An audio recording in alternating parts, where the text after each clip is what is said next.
Good morning बच्चों, मैं आपकी गायत्री मैम। आप लोग को मैंने तीसरा चैप्टर पढ़ाया था समूह गान। मैंने पहले भी कहा था कि आप लोग रोज़ अपनी प्रार्थनाओं में गाते हैं, लेकिन इंग्लिश के माध्यम से, हिंदी के माध्यम से आपकी पुस्तक में दी गई थी।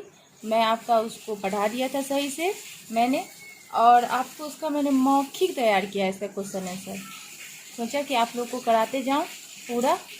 और ये जो है इसका मैंने मौखिक बनाया है, जो 3 प्रश्न थे उसके, देखिए उसको मेरे थ्रू।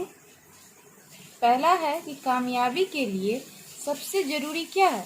देखो बच्चों, पहली बात मैं समझा दूं कि कविता में जो बातें कही जाती है वो कविता के ही थ्रू हर उसके प्रश्न के उत्तर दिए जाते हैं। इसीलिए कविता में ये प्रश्न था, कामयाबी के लिए सबसे ज़रूरी क्या है। तो उसमें आंसर था कि कामयाबी के लिए सबसे ज़रूरी है कि किसी भी कार्य को करने का मन में विश्वास हो। ध्यान से सुनोगे फिर तुम लोग कि कामयाबी के लिए सबसे ज़रूरी क्या है। तो कामयाबी के लिए सबसे ज़रूरी है कि किसी भी कार्य को करने का मन में विश्वास हो। दूसरा प्रश्न था कि साथ साथ चलने का क्या अर्थ है। तो इसका था कि साथ साथ चलने का अर्थ है एकता के साथ रहना।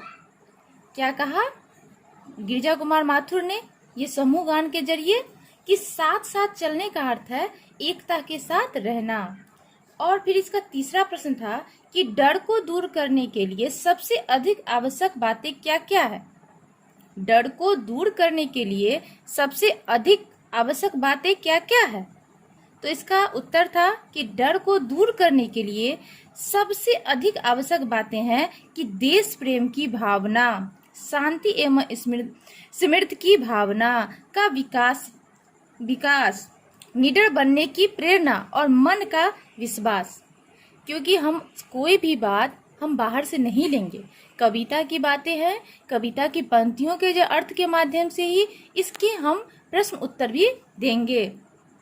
इसी के लिए बच्चों मैंने उस प्रश्न, वो जो कविता थी जो मैंने आप लोगों को समझाया था, उस कविता के अर्थ के माध्यम से यहाँ डर को दूर करने के लिए सबसे अधिक आवश्यक बातें क्या थी, कि डर को दूर करने के लिए सबसे अधिक आवश्यक बातें हैं देश प्रेम की भावना, शांति एवं समृद्धि की भावना का मन में विश्वास, निडर बनने की प्रेरणा और मन का विश्वास। यही कहा है कवि ने। गिरिजा कुमार माथुर ने समूह गान के जरिए यही बताया है बच्चों को कि हमेशा एकता के साथ रहना चाहिए, मन में विश्वास रखना चाहिए हर काम के प्रति, और हमेशा एकता के साथ अपने जीवन में हर कार्य को साथ मिलकर करने की प्रेरणा देता है। ये था आपका मौखिक प्रश्न। मैं इसका लिखित प्रश्न भी आज कल में भेज दूंगी, कल तक भेज दूंगी। ठीक है बच्चों, इसे आप लोग शेयर कर लीजिएगा। अपना ध्यान रखिएगा, अपने मम्मी पापा की भी बातों को मानिएगा, और घर पे रह के पढ़िएगा। अपने समय को बर्बाद मत कीजिएगा, क्योंकि समय का सदुपयोग करना चाहिए। समय सबसे ज़्यादा बलवान होता है। इसे समय का उपयोग करो, घर में रहो और पढ़ो। ठीक है बच्चों, बाय।